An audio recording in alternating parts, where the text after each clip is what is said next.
안녕하세요. 자, 오늘 강의 이어가겠습니다.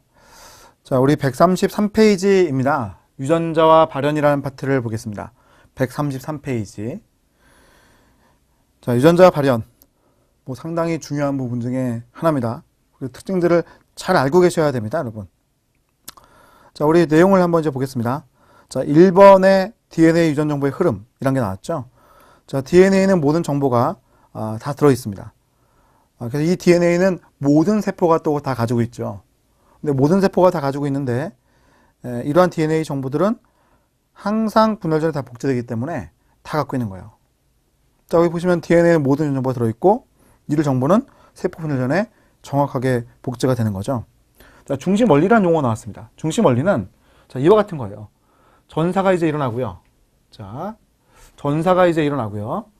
그 다음에 이제 번역이 일어난다. 이런 관계를 우리가 중심 원리라고 부릅니다. DNA 두 가닥 중에서 한 가닥이 전사가 되고, 그 다음 하나에 만들어진 RNA가 단백질로 번역이 되는 거죠. 보시면요. DNA 유전 정보는 RNA로 전사가 되고, DNA는 두 가닥, RNA는 한 가닥입니다. RNA는 단백질로 번역이 된다. 근데 역전사라는 것도 가능합니다. 역전사라고 하는 것은 이와 같은 그 RNA의 서열이 있다고 했을 때 얘가 역으로 가는 거 있죠. 역으로 가는 것. 이걸 이제 우리가 역전사라고 부릅니다. 역전사. 전사가 역으로 간다 이렇게 표현한 거죠. 역전사. 자, 여기 내용을 보게 되면 RNA 바이러스가 있다. 여러분 워낙 유명한 바이러스가 있는데 HIV라는 바이러스가 있죠. HIV. Human Immunodeficiency 바이러스. 그러니까 인간의 면역 결핍을 일으키는 에이즈를 일으키는 그러한 바이러스죠. 얘가 역전사 효소라는 걸 갖고 있습니다. 역전사 효소. 그래서 얘가 역전사를 하죠. 자, RNA 바이러스는 HIV 말합니다. 유전 물질로서 RNA를 갖고 있는데 역전사 효소가 있어서 RNA로부터 DNA로 만들어낼 수가 있는 게 특징이에요. 자, 넘겨보시고요. 자, 유전자의 정의라는 표현이 나와 있습니다. 유전자의 정의입니다. 자, 1유전자 1효소설. 비들과 데이텀이라는 사람이 실험을 통해서 밝혀낸 것이죠. 1유전자 1효소설이라고 하는 것은 유전자 하나가 효소 하나를 만든다라는 뜻인데 이게 점점 발전을 해와서 점점 이렇게 범위가 더 커졌죠. 1유전자 1폴리페티드설. 하나의 유전자는 하나의 폴리페티드를 만든다는 얘기고요. 그게 더 이제 확장이 되어가지고 이제 지금은 1유전자 1RNA설이 됐죠. 유전자 하나가 RNA를 만든다라고 얘기를 합니다. 자, 밑에 가보면 유전자의 종류가 있습니다. 종류가 많을 텐데 그 중에 첫 번째 네모죠. 단백질 유전자. 자, 어떠한 유전자들은 단백질을 만듭니다. 단백질을 만드는 유전자들은 mRNA를 만들게 되어 있어요. 거기 보시면요. mRNA라고 약을 딱 해놨죠. 자, mRNA라는 걸 만드는 것들은 단백질 유전자다 이렇게 얘기합니다. 단백질을 만들어낼 수 있는 유전자, 정보 갖고 있는 애들. 자, 그리고 또 rRNA라는 게 있죠. rRNA라고 하는 것은 rRNA 유전자에서 만들어지는데 그 rRNA 유전자가 rRNA를 만들면 그 rRNA가 반복되네요.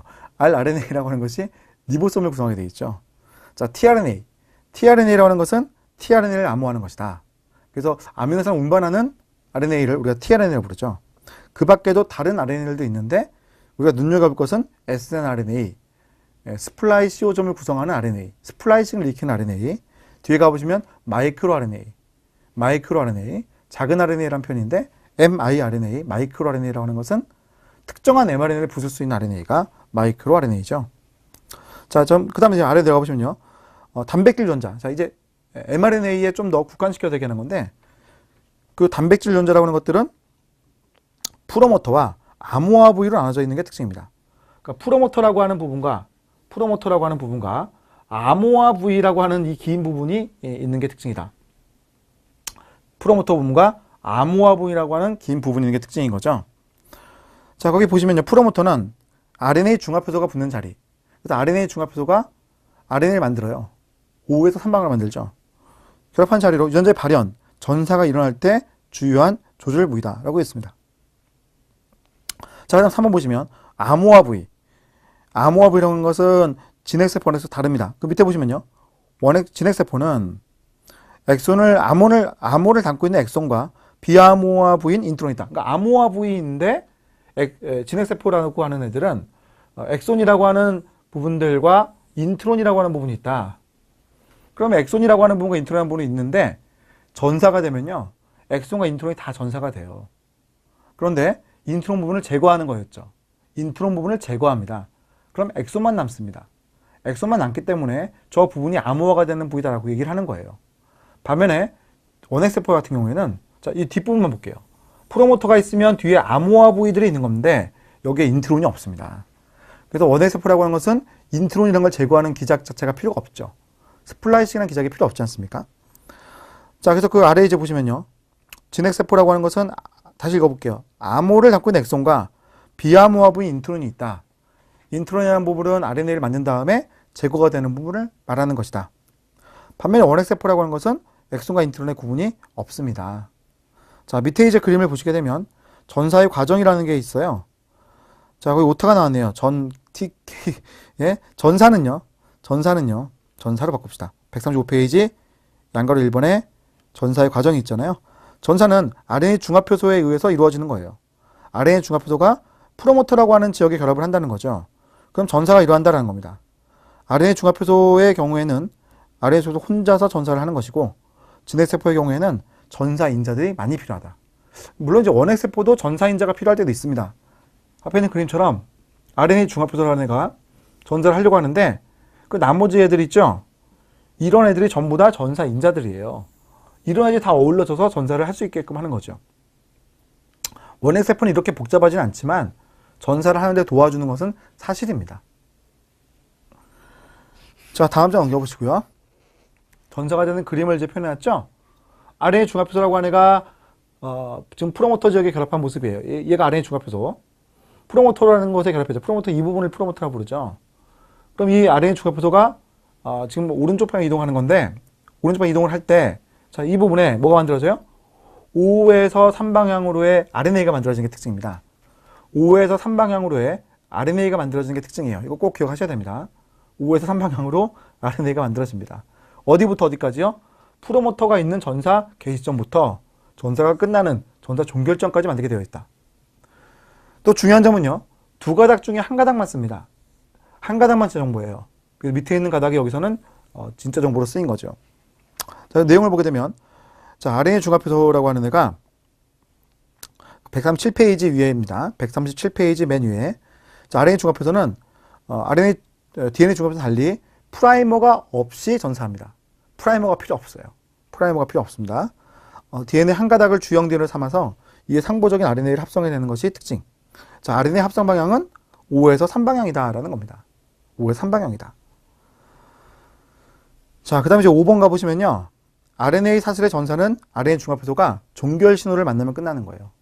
원핵세포의 경우에는 헤어핀 구조. 자, 이런 걸 이제 우리 헤어핀이라고 생각하는 거예요. 머리핀 있죠, 머리핀. 이게 머리핀 같다 생각한 거예요. 이게 머리핀이래요. 머리핀. 아시겠죠? 저는 머리핀 같이 안 보이는데, 뭐 학자들이 그렇다고 하니까 머리핀을 합시다. 자, 머리핀과 같은 이런 RNA 구조가 만들어지게 되면 끝나는 게 특징입니다. 자, 다음 장 넘겨보시고요. 138페이지입니다. 자, 전사량. 전사가 되는 양이니까 RNA가 만들어지는 양을 말하는 거고, 그 밑에 보시면 전사량은 프로모터의 색이 전사 활성자의 수, 전사 억자의 존재에 결정된다. 즉, 프로모터가 강하다. 강한 프로모터의 경우에는 전사량이 많고, 약한 프로모터라면 전사량이 적다. 전사 활성자가 충분히 많이 있으면 전사량이 많고, 전사 억제자가 존재하고 있으면 전사량이 적다. 자, RNA 종류 많죠. 그 중에 mRNA, tRNA, rRNA를 열거했는데 mRNA는 단백질 합성을 하기 위한 주형이 된다. 그러니까 단백질을 지정하기 위한 코돈이 이 mRNA에 들어있죠. mRNA는 코돈을 가지고 정보를 읽어내는 겁니다. 자, 읽는 애는 누굽니까? tRNA죠. 운반하는 tRNA. 적절한 아미노산을 리보솜 mRNA에 운반해 온다 이렇게 돼 있잖아요. 그러니까 mRNA의 코돈을 읽는 애는 tRNA죠. 안티코돈을 갖고 있다 이렇게 하죠. 자, 리보솜 RNA. 인에서 합성된다. 리보솜의 구성 성분이에요. 리보솜은 단백질을 합성하는 기구라고 볼 수가 있는데 그 안에 rRNA가 들어있다는 것이 특징. 자, 그 다음 3번 가보시면요. 진핵세포의 mRNA의 전사 후 가공이라는 표현이 나와 있습니다. 자, 거기 보시면요. 원핵세포는요. 핵이 없기 때문에 RNA가 합성되어 나오자마자 DNA부터 떨어 나오자마자 바로 리보솜이 결합해서 mRNA를 결합하고 폴리펩티드를 합성한다. 그러니까 지금 원핵세포, 박테리아의 세포를 보게 되면 이와 같은 이중나선의 DNA에서 RNA가 만들어져 나오자마자 이 리보솜이 바로 붙어버려요. 그지? 바로 이렇게 붙어버려요. 그러니까 전사와 번역이 동시에 일어나는 게 특징이죠. 그걸 이제 좀 나눠가지고 그려놓은 거야. 사실은 이런 모습일 텐데 나눠서 그랬습니다. 반면에 진핵세포는요. DNA에서 RNA가 이렇게 만들어 나오잖아요. RNA가 이렇게 만들어 나오죠. 그럼 얘를 다 떨어뜨려요. 그리고 그 RNA 전구체를 가공하죠. 그래서 완전한 RNA를 만듭니다. 그럼 이 mRNA가 밖으로 빠져나오는 것이고 번역에 쓸 수가 있는 게 특징입니다. 그러니까 핵에서는 전사와 전사 후 가공이 일어나고 그 다음 번역에서는 세포질에서는 번역이라는 게 특징인 거죠. 이거 꼭 기억하셔야 돼요.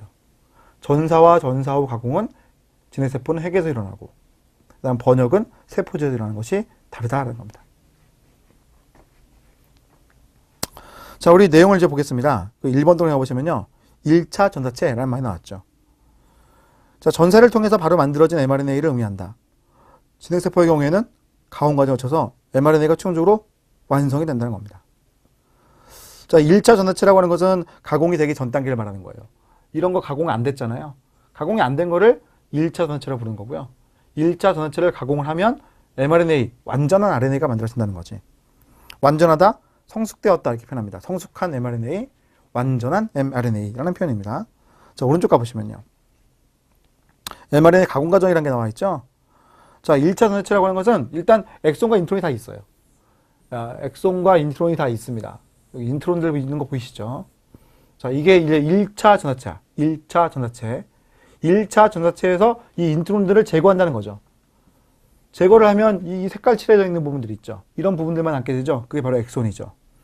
그 엑손만을 이제 이어 붙이는 걸 우리 스플라이싱이라고 부르고 그 과정에서 O' 캡, 이거를 첨가한 거고, O' 캡. 그 다음 폴리에이 테일, 이걸 첨가한 거예요.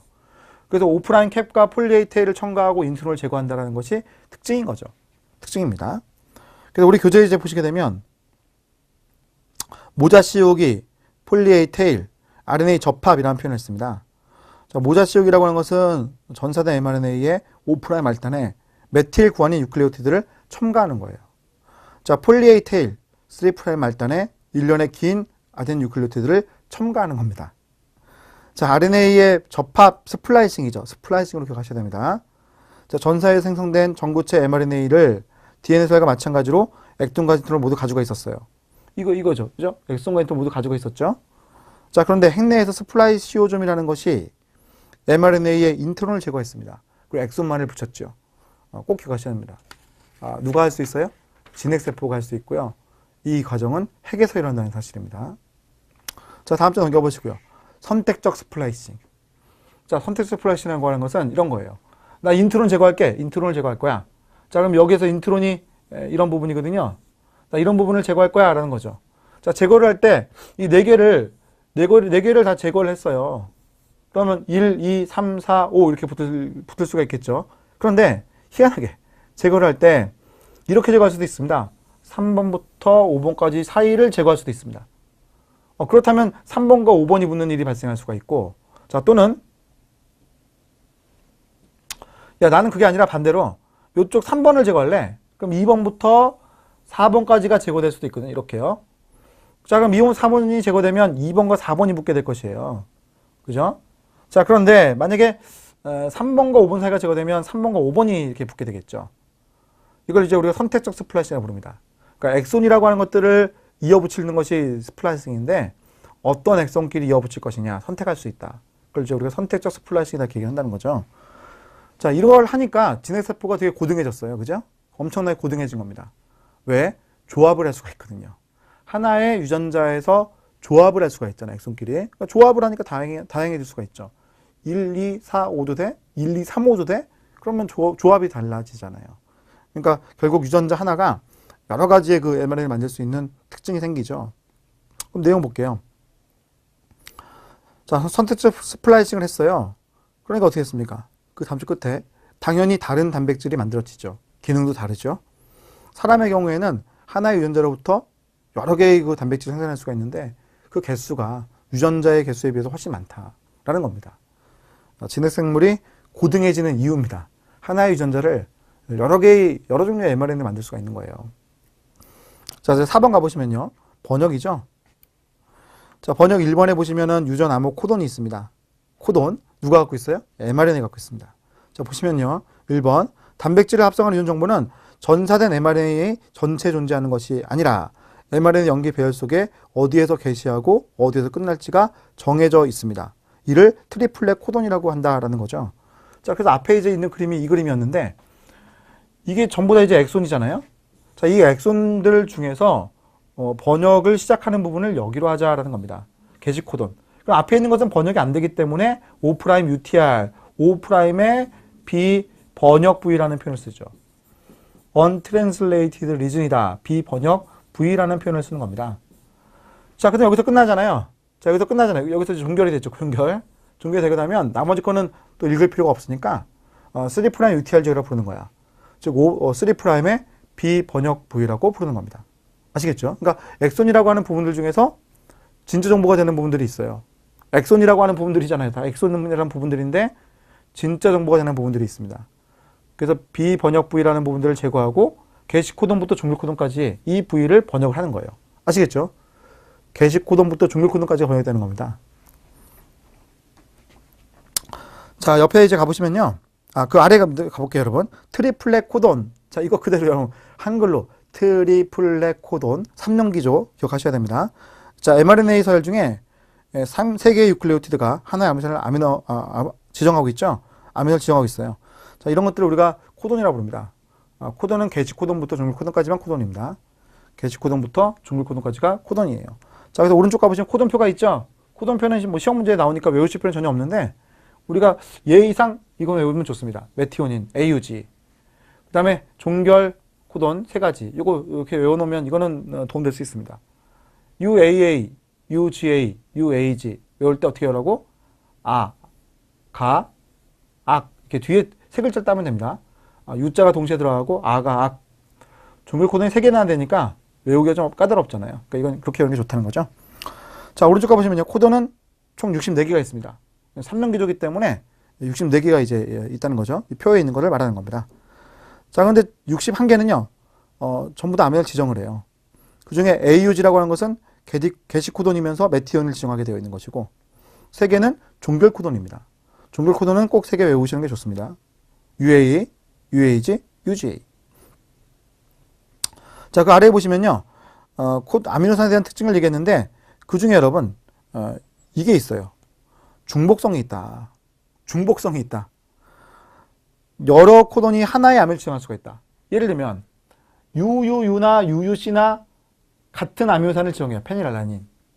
알겠죠? 그러니까 여러 개의 코돈이 한 종류의 아미노를 지정할 수 있다는 특징이 있게 되는 겁니다.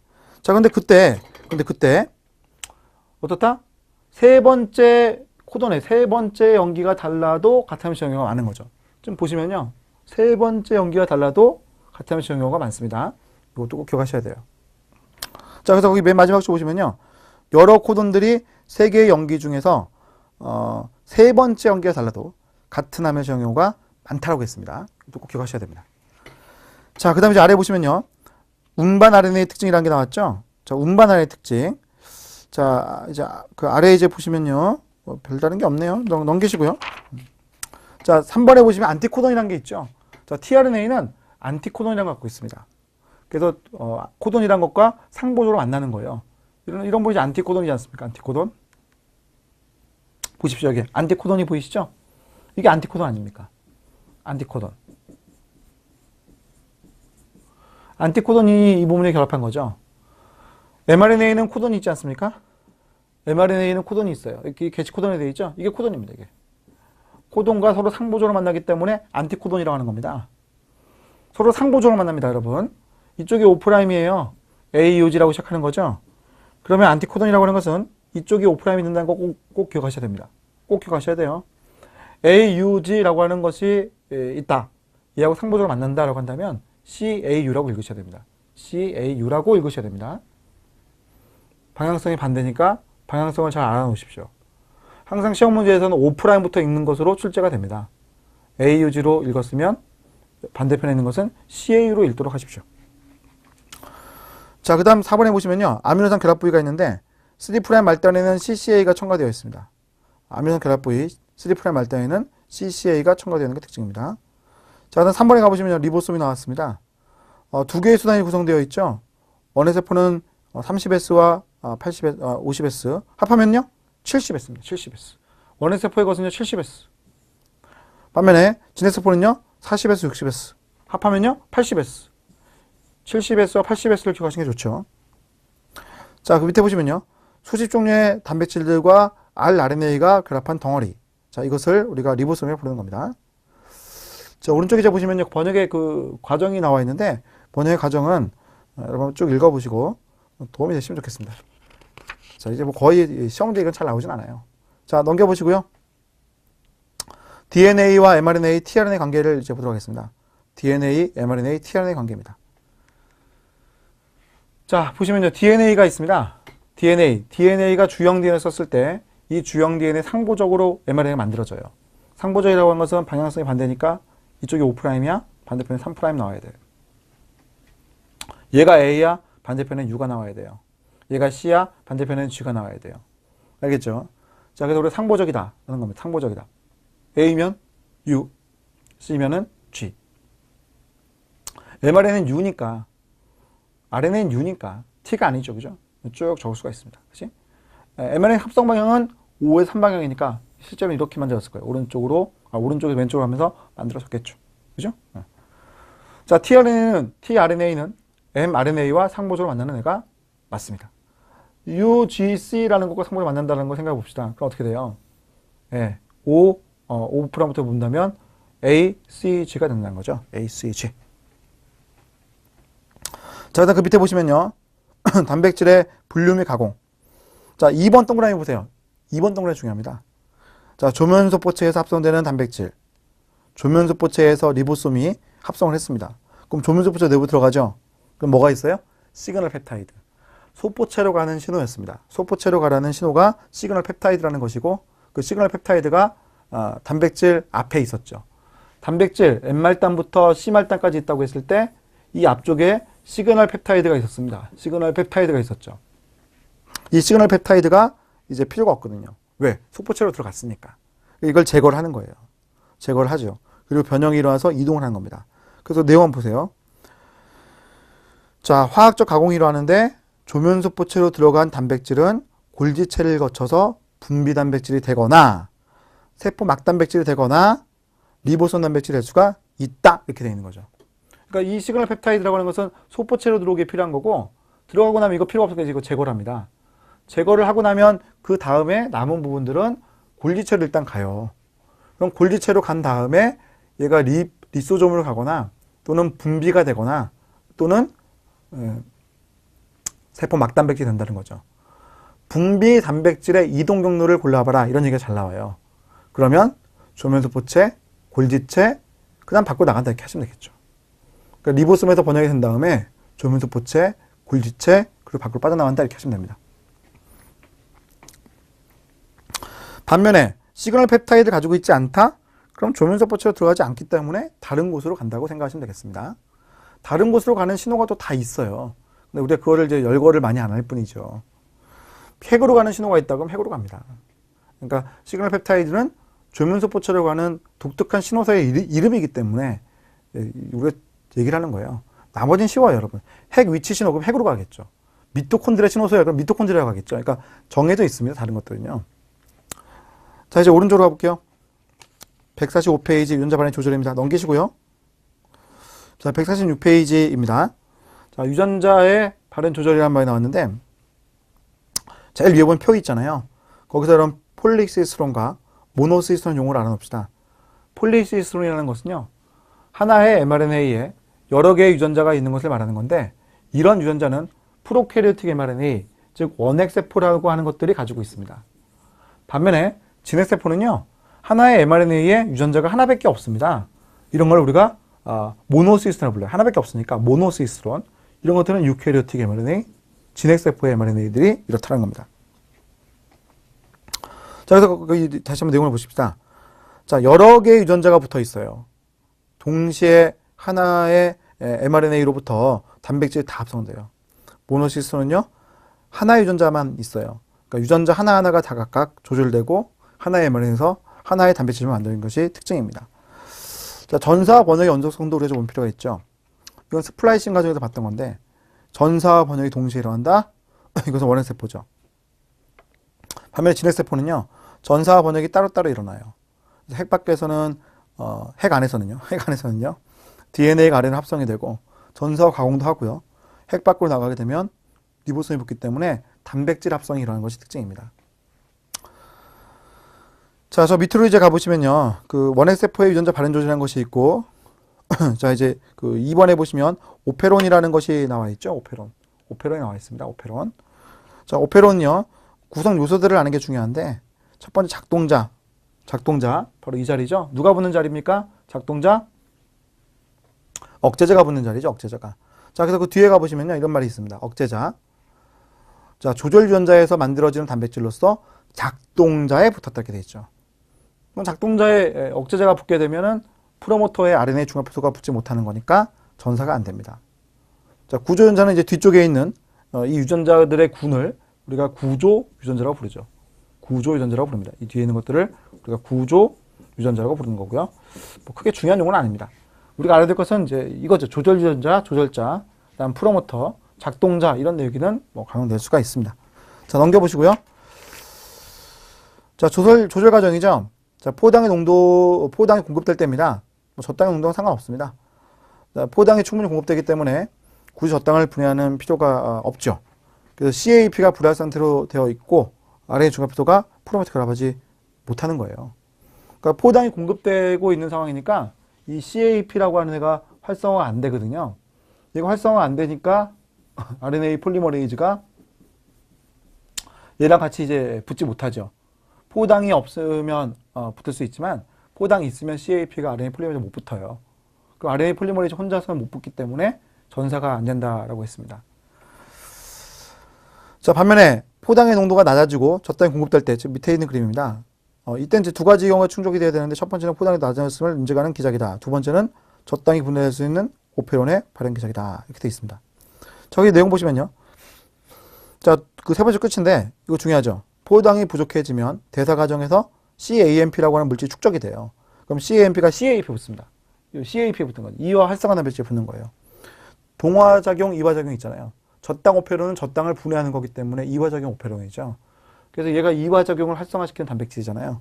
자, 이화작용 활성화시키는 단백질이 결합을 하게 되면 저당 오페론 프로모터에 RNA 중합에서 함께 붙어요. 구조연자의 발현이 일어날 수가 있죠. 자, 두 번째는 작동자의 억제자를 못 붙게 하는 거예요. 자, 이 억제자라고 하는 것들이 작동자에 붙으려고 한다는 거죠. 억제자라고 하는 것들이 작동자에 붙으려고 하는데 이 억제자는 알로락토스가 있으면 이 작동자에 붙지 못합니다. 지금 그림 보시면 이렇게 빠져나가 버리잖아요. 그러니까 작동자라는 부분에 유도자가 즉 알로락토스가 못 붙기 때문에 더 이상 억제라는 게 일어날 수가 없죠. 그러니까 RNA 중합에서 혼자 잘 붙어가지고요. 열심히 전사할 수 있습니다.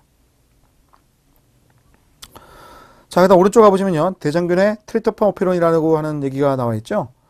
자, 이 역시 잘 알려진 원핵세포의 발현 조절 기구이다라고 되어 있습니다.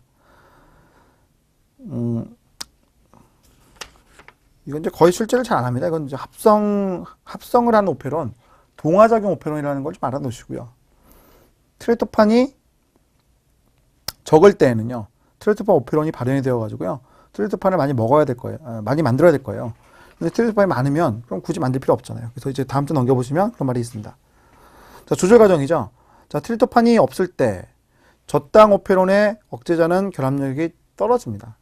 그래서 홀로 트리토판의 작동에 결합을 못하기 때문에 트리토판에 합성하는 관련된 유전자가 다 발현되게 되어 있어요. 그런데 그 아래 보시면요. 트리토판이 과다로 공급되죠.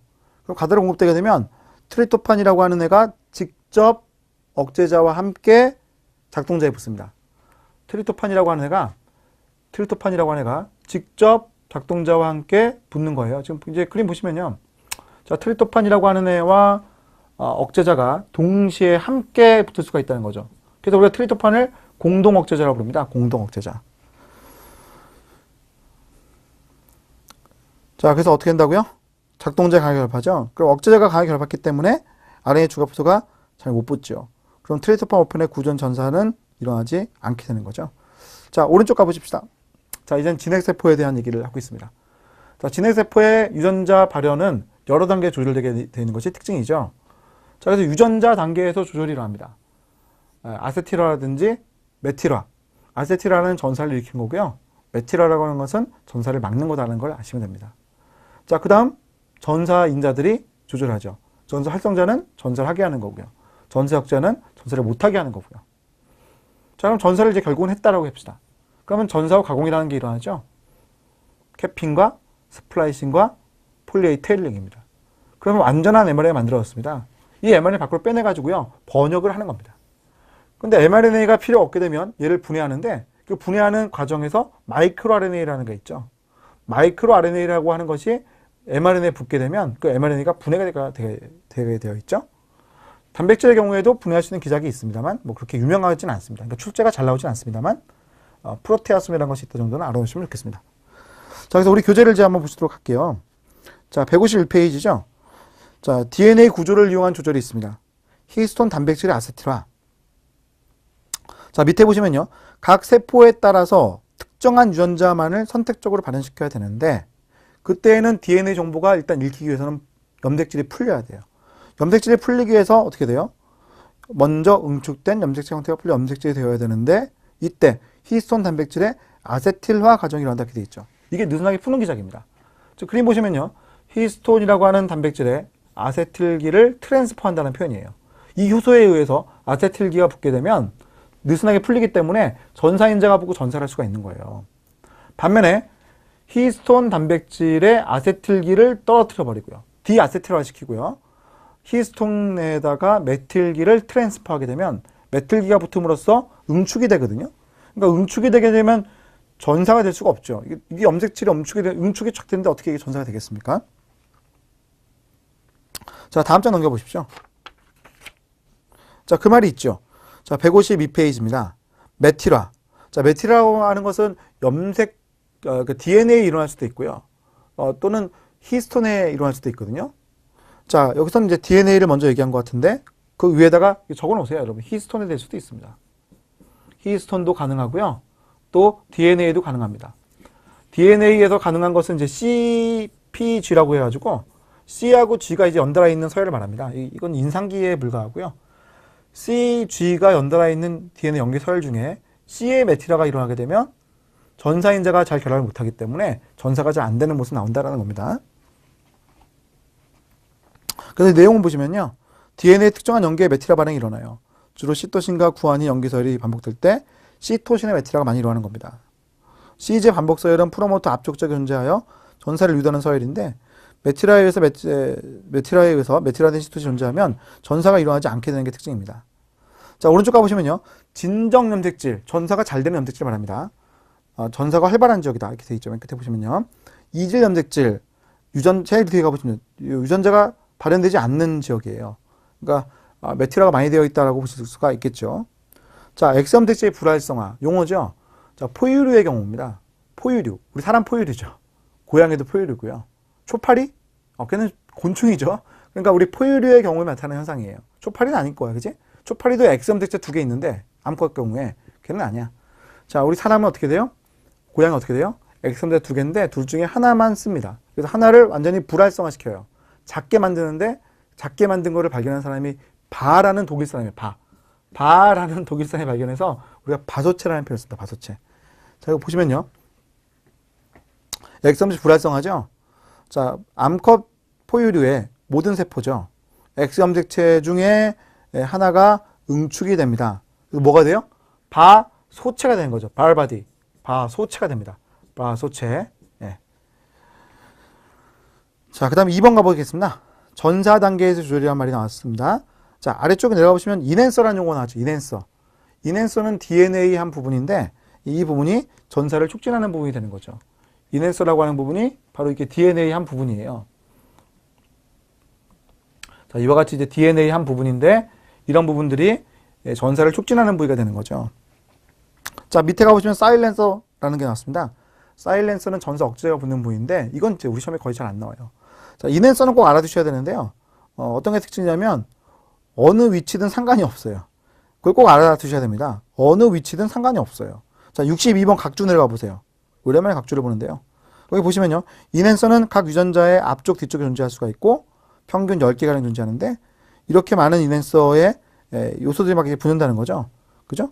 그러니까 얘가 이제 위치하고 상관이 전혀 없는 거예요. 위치하고 전혀 상관이 없다는 거 꼭 아셔야 됩니다. 자, 저 위로 올라가 볼까요? 60번 각주 본 김에. 자, 진핵세포는 원핵세포와는 달리 RNA 중합 종류가 하나가 아니라 세 가지다. 원핵세포는 한 종류밖에 없고요. 진핵세포는 세 종류가 있는데 RNA 중합소 1번은 rRNA 전사하고요. RNA 2번은요. mRNA 전사하고요. RNA 3번은요. tRNA 전사하는 게 특징이죠. 이것도 요즘 많은 시험들에 좀 등장을 하고 있습니다. 그지? 네. 자, 넘기시고요. 자, 전사후 가공. 전사후 가공은 이제 첫 번째 줄에 보시게 되면 1차 전사체를 5' 모자 씌우기, 3' 꼬리 붙이기, 스플라이싱을 이렇게 나게 됐습니다. 그 밖에도 다음 줄 보시면 RNA 편집이라는 것도 해요. 그러니까 RNA의 서열 자체를 좀 바꾼다는 겁니다. RNA의 서열 자체를 좀 바꿀 수도 있습니다. RNA의 서열을 그림이 없습니다. 죄송합니다. 자, RNA의 서열을 바꿀 수도 있습니다. 자, 그 다음 4번 보시면요. 중요하지 않으니까 그림이 없는 겁니다. RNA 편집되는 경우는 거의 흔치 않은데 서열을 바꿀 수 있다라는 것만 좀 뭐 체크하시면 되겠습니다. 자, 그 다음 4번 가보시면요. RNA 분해라는 게 있죠. 분해. 자, 분해에서 알아둬야 될 것은요. 특정한 mRNA를 깨는 거예요. 그래서 거기 한번 보시면 이런 말이 있습니다. 맨 마지막 두 줄인데요. mRNA를 분해하는 특정한 기작이 가능하다. 그러니까 특정한 mRNA를 분해합니다. 대표적인 예가 마이크로 RNA에 의한 현상이다 이렇게 되어 있죠. 자, 이게 마이크로 RNA에 의한 현상이 있는 건데 예를 들어서 mRNA가 5'부터 A, C, U, A 어쩌고 막 갔어요. 그럼 이 mRNA를 부수기 위해서 분해하기 위해서 마이크로 RNA가 옵니다. 짧겠죠. 자, 너무 짧게 한번 그려보겠습니다. 너무 짧게. 자, 5에서 3방향. 실제로 이렇게 짧지는 않습니다. 20개 정도 길이는 되는데 제가 그냥 이렇게 한 거예요. 자, 그럼 얘가 뭡니까? 얘가 마이크로 RNA입니다. 자, 그림에 있는 것처럼 mRNA하고 상부적으로 지금 마이크로 RNA가 붙었죠? 이게 이렇게 붙게 되면요. 단백질이 이걸 알아채요. 단백질이 알아챕니다. 단백질이 알아채기 때문에 단백질이 이렇게 붙거든요. 이 단백질의 이름이 여기에 있는 이거 리스크 또는 다이서 이런 애들이 같이 이제 붙거든요. 얘가 붙게 되면 자를 수 있어요. 누구를요? mRNA를 잘라버려요. mRNA를 딱 잘라버려요. mRNA가 분해가 되겠지. 그래서 마이크로 RNA라고 하는 게 직접 부수는 건 아닙니다. 마이크로 RNA가 붙으면 단백질이 부수게 되는 게 특징인 거죠. 알겠죠? 이해갑니까? 자, 그 다음 오른쪽에 이제 가보시면 번역 조절이라는 것이 있고 특별한 것은 없습니다. 자, 그 다음 번역 가공이라는 것이 있고 특별한 것은 없는데 맨 마지막 줄 가보시면 속보체와 골지체를 거치면서 당과 인산기를 첨가해요. 그때 먼저 당을 붙이기 시작하는 장소는 속보체라는 사실을 좀 기억을 해주시면 좋겠습니다. 자, 넘기시고요. 자, 단백질의 이제 분해죠. 분해. 단백질의 분해 기작입니다. 자, 단백질의 분해라는 것도 mRNA 같이 선택적으로 분해할 수가 있는 것이 특징입니다. 유비키틴이라고 하는 단백질이 먼저 붙는 거고요. 유비키틴이라는 단백질이 먼저 붙는 거고요. 유비키틴화. 그게 붙으면은 이 단백질 분해할 게 이거였는데 얘를 끌고 가요. 그럼 누구? 프로테아솜이죠. 프로테아솜이라고 하는 것이 분해할 수 있는 것이 특징입니다. 프로테아솜. 요거는 기억하시면 좋겠습니다. 프로테아솜. 단백질을 분해하는 복합체. 자, 그 다음에 이제 오른쪽 가보시면요. 돌연변이라는 것이 나와 있죠. 자, 돌연변이는 제가 제2단원이라고 파트를 이제 나눈 건데요. 돌연변이. 이 파트를 좀 보도록 하겠습니다. 자, 157페이지에 보시면 용어들이 나와 있습니다. 용어들을 한번 쭉 읽어보시면 좋은데 그 중에서요. 자, 복귀 돌연변이라는 거 한번 읽어보세요. 여러분, 복귀 돌연변이. 돌연변이가 일어났는데 그 돌연변이가 또 다른 돌연변이원에 의해서 원래대로 들어가요. 그럼 이제 복귀 돌연변이 되겠죠. 정상이 된 겁니다. 흔치 않은 일이죠. 돌연변이원이 두 번 있는데 원 상태로 돌아가요. 흔치 않은 일이죠. 자, 그다음 그 밑에 보시면 중립 돌연변이. 돌연변이가 있지만 실제로 큰 변화가 없는 경우 그걸 우리가 중립 돌연변이라고 부릅니다. 자, 그다음 그 아래에 보시면요. 전이 돌연변이. 자, 전이 돌연변이라고 하는 것은 피리미딘이 피리미드로 바뀐 경우를 말합니다. 또는 퓨린이 퓨린으로 바뀐 경우를 말하죠. 이걸 전이 뮤테이션이라고 불러요. 반면에 전환 뮤테이션은 퓨린이 피리미드로 바뀌거나 피리미딘이 퓨린으로 바뀐 케이스 이런 것들을 우리가 전환 뮤테이션이라고 부르는 거죠. 자, 그 다음 그 밑에 보시면 1번 동그라미 돌연변이 원들이 많이 있는데 자외선을 노출되면요 DNA에 피리미딘 이합체가 만들어져요. 피리미딘 이합체지 그림에 있는 것처럼 T라고 하는 애들끼리 서로 붙습니다. 이런 걸 우리가 피라미드 이합차라고 부르는 거죠. 제가 좀 목이 많이 좋지 않습니다. 여러분이 지금 뭐 촬영을 제가 너무 많이 하고 있어가지고 좀 목이 좀 안 좋은데 좀 양해를 좀 바랄게요. 좀 목이 회복되고 하고 싶은데 또 여러분들도 많이 좀 뭐 원하시고 하셔가지고 제가 하여튼 뭐 짬내는 대로 계속 촬영을 많이 하고 있습니다. 좀 뭐 강의 여러분 하여튼 많이 들으시고 여러분 좋은 성적 거두면 뭐 전 좋은 거니까 일단 뭐 최선을 다해서 좀 해보도록 하겠습니다. 자, 우리 돌연변이의 의의를 한번 보도록 하겠습니다. 158페이지입니다. 자, 돌연변이의 의의입니다. 자, 돌연변이가 일어난다는 것은 좋지 않은 일이에요. 그래서 이제 그 아래에 이제 보시면요. 세 번째 쪽 이런 말이 있죠. 대체로 유의합니다. 질병의 원인이다. 질병의 원인입니다. 즉, 유전병에 걸릴 수 있죠. 그죠? 자, 그런데 다양성이 나올 수 있는 것도 하나의 특징이죠. 진화의 원동력이 된다는 겁니다. 자, 밑에 돌연변이 원이라고 하는 것은 돌연변을 일으키는 물질을 말한다는 걸 알아놓으시고요. 자, 오른쪽 가보시면요. 치환이라는 표현이 나왔죠. 치환. 자, 오늘 센스 뮤테이션 하는 걸 보겠습니다. 침묵 돌연변이. 염기 서열은 바뀌었어요. 염기 서열은 바뀌었습니다. 여기 보시면 와일드 타입, 야생형. 이게 야생형이라고 하는 거죠. 야생형. 야생형. 네. 정상적인 상황을 말합니다. 정상 상황. 뮤테이션이죠. 뮤턴트. A라고 했는데. 뮤턴트.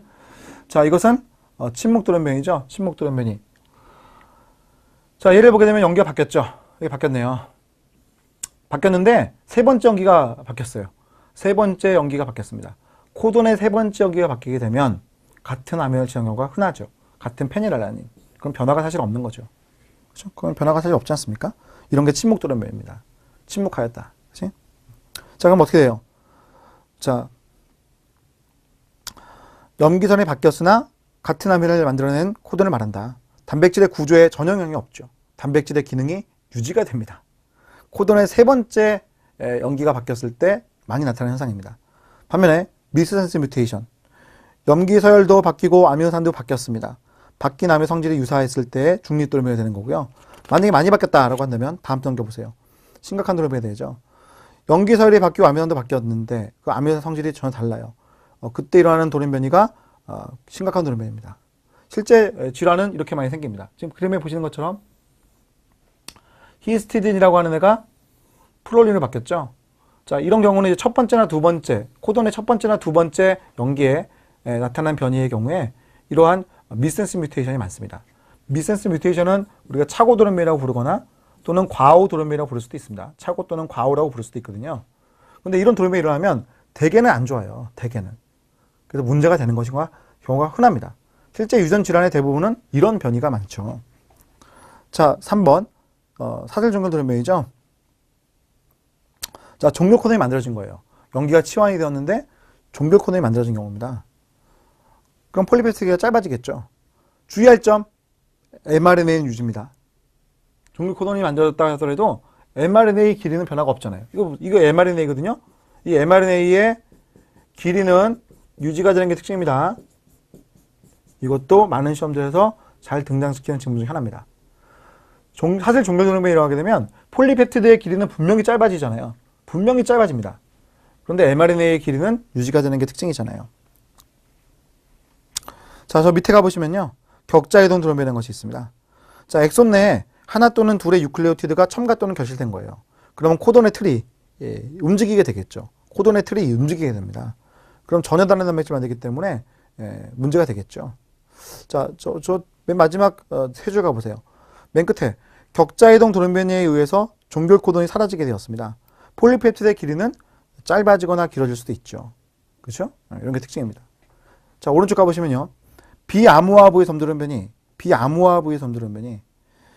자, 스플라이싱 수용보 부위에 두 번째 줄입니다. 스플라이싱 수용보 부위에 돌연변이 일어나게 되면 인트로본이 포함된 엉뚱한 폴리펩티드가 만들 수가 있죠.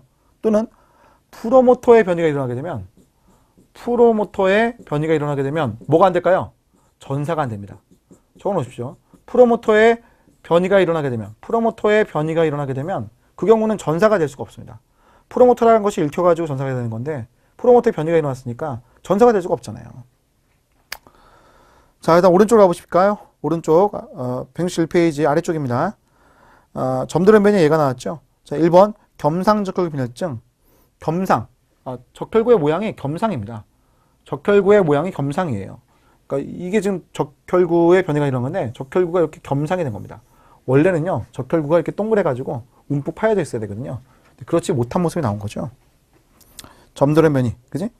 자 보시면요 염기수의 하나가 치환된 거예요. 즉 미스센스 뮤테이션, 차고도는 변이를 보는 건데 얘가 지금 보시면 완전 바뀌었죠. 글루탐산이 발린으로 바뀐 겁니다. 겸상적 빈혈증이 생긴 거고 찌그러진 형태가 됐기 때문에 얘가 오랫동안 생존할 수가 없는 적혈구예요. 파기가 되니까 결국 이제 빈혈증이라든지 우리 몸의 여러 가지 그 질환들을 일으키는 게 특징이 됩니다. 자 넘기시고요.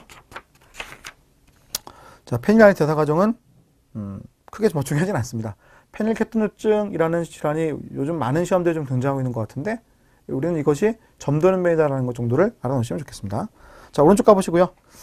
163페이지입니다. 염색체의 구조 이상이라는 얘기가 나오고 있습니다. 염색체의 구조 이상. 어느 한 부분이 없어졌어요. 이게 이제 결실이죠. 결실 아닙니까? 이거 결실. 자, 뒤집혔습니다. 이거 여기죠. 똑같은 게 두 배로 많아졌습니다. 이거 중복이죠. 자, 어떤 한 특정한 부분이 분명히 바뀌는데 이 염색체와 이 염색체는 서로 다른 염색체예요. 보시면 이제 글자가 다르잖아요. 그죠? A, B, C, F, G 다르잖아요. 그러니까 이 둘이 이렇게 서로 바꿨어요. 이걸 전제라고 불러요. 나머지 거는 보면 같은 애들끼리거든요. A, B, C, A, B, C 똑같잖아요. 그러니까 이 같은 애들끼리 하는 건데 얘들만 다른 애들끼리 하는 거예요. 자, 그래서 그 내용 보시면 뭐 결실 일부 없었다, 중복 일부 들어왔다, 여기 거꾸로 바뀌었다. 이거 다 같은 염색체끼리 상등 염색끼리 하는 건데 얘가 좀 다르죠. 염색 전자라고 하는 것은 염색체 일부가 떨어져서 그러니까 상동 염색체 이외에 다른 염색체로 가는 겁니다. 그러니까 비상동 염색체라고 부른다. 우리가 비상동 염색체. 상동이 아니다라는 표현입니다. 비상동 염색체 간에 이런 현상이다 기하는 거예요. 그 아래 맨 마지막 줄 가보시면 만성 골수성 백혈병이라는 것이 있죠. 자, 그 다음에 이제 2번 가보시면요. 염색체의 수 이상이 있습니다. 이거 뭐라고 불러요? 이수성이죠. 이수성. 자, 이수성이라고 하는 것은 염색체를 감수분열시에 또는 유사분열시에 나눠야 되는데 그때 비분리가 일어나는 거예요. 그래서 그 두 번째 줄 이제 가보시면 세포 분열 시에 간혹 비분리 현상이 일어나게 되고 그러면 어느 딸 세포로 상동 전체가 모두 끌려가는 현상이 나타난다 이렇게 표현되어 있습니다. 여기 이제 그림 보시면요. 비분리가 일어났습니다. 얘를 한꺼번에 다 끌고 가는 거예요. 이쪽은 이제 못 끌고 왔잖아요. 이런 게 비분리죠. 이건 제1감수 분할 때 비분리가 일어나는 모습이고요. 자, 그럼 이 그림은요. 얘는 분리가 제대로 됐는데 그 다음 얘를 분리하는 가운데 얘가 어떻게 하면 얘가 지금 이쪽으로 다 끌고 가는 모습이고 얘는 못 끌고 가잖아요. 그죠? 얘는 못 끌고 가죠. 그래서 지금 염색체의 개수가 달라짐을 볼 수가 있습니다. 이게 또 안 되네요. 그죠? 당황했습니다. 예? 자, 이게 비분리 현상입니다. 자, 넘겨보시고요. 비분리 현상이 나타나는 질환들이 있는데 그 중에 여러분 이거 알아주시면 좋습니다. 다운증후군. 좀 잘 아시죠? 이 질환들. 자, 3번 가보시면 클라인페트 증후군과 4번에 야콥 증후군이 있는데 클라인페트 증후군은 X 염색체가 2개인 남자, XXY. 야콥 증후군은 Y가 2개인 남자, XYY 이렇게 됩니다. 자, 오른쪽 가보시면요. 165페이지입니다. 오른쪽. 바도치라는 게 있죠. 거기서 나왔지? X 염색체 불활성화죠. 자, 누구에게 있다고요? 포유류에게 있습니다. 자, 정상적인 여자는 남자에 비해서 X형관 유전자, 즉 X에 있는 유전자가 2배나 더 많죠. 그러니까 이제 문제가 되지 않습니까? 그래서 어떻게 돼요? 그 다음 줄 끝에 가보시면요. 여자는 배발생 과정 중에 생세포를 제외한 모든 세포 X염색 중에서 하나가 영원히 불활성화가 됩니다. 이렇게 응집된 불활성화 상태의 X염색체를 우리가 바소체라고 부른다라고 했습니다. 남자는 없겠죠. 자, 그 다음 전이라는 현상입니다. 전이. 자, 전이에서는요. 여러분 다음 장 넘겨보시고 166페이지 보시면 트랜스포존이라는 얘기가 나옵니다. 트랜스포존. 자, 트랜스포존은 전이인자예요. 마구 옮겨 다녀요. 옥수수의 ACDS 인자가 대표적인 케이스인데 지금 그림에 있는 것처럼 여기에는 이게 전이인자, 트랜스포존이에요. 트랜스포존이 다른 쪽으로 이렇게 옮겨가는 겁니다. 이런 걸 우리가 이사한다라는 표현으로 트랜스라는 표현을 붙여서 트랜스포존이라고 부릅니다. 자, 트랜스포존이라는 이름 기억해 놓으시고 옮겨간다는 거 알아놓으시면 되는데 누가 있다고요? 옥수수에 ACDS 인자가 있다라는 사실을 알아놓으면 좋겠습니다. 자, 저 밑에 이제 돌연변이 일어나는 과정은 특별히 상관은 없어요. 잘 내주지 않는 표현들입니다.